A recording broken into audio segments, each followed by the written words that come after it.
yun na po kami. Okay. To our school principal 3,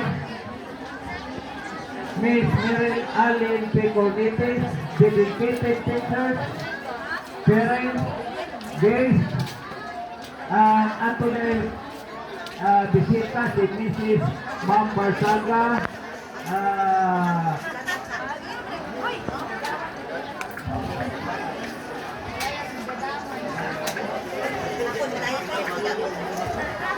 Maunay Education Program Supervisor, sorry ma'am.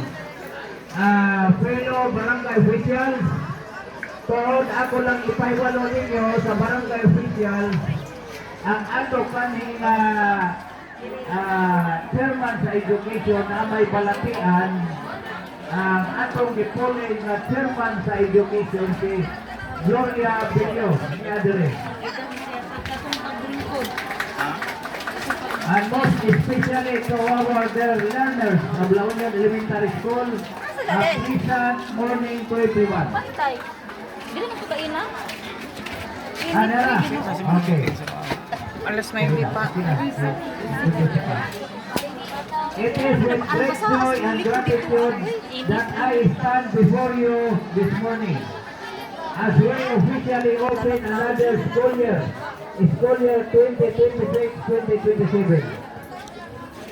First and foremost, let us thank Almighty God for His countless blessings, protection, and guidance that have brought us together. Ito sa dito sa gawa side car kay mo tubig ko kayo. Truly, Dito ra ko magbuhat. every new year is a new opportunity, a new beginning, and a new chapter in the lives of our children. Mga minahal na magtutunga, welcome back to school. Kamo ang paglaom sa atong barangay o sa atong nasod. Every day that you came to school, every lesson you learn, every good value that you practice, you are building your future and preparing yourselves to become responsible citizens and future leaders of our country.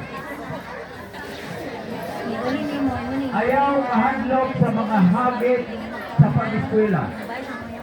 Lisod usahay ang pagtuon. Apan, pinondumi na ang kalampusan dili makita sa kasayon sa paglakaw. Ito na lang muna tao. Kundili sa pagpadayon bisan adunay kalisod. Padayon lang paningkamot o pag-ampo kanunay. To our dear teachers, we express our heartfelt gratitude for your dedication, patience, and sacrifices. You are not only educators but also mentors, Huwag sila role models, and second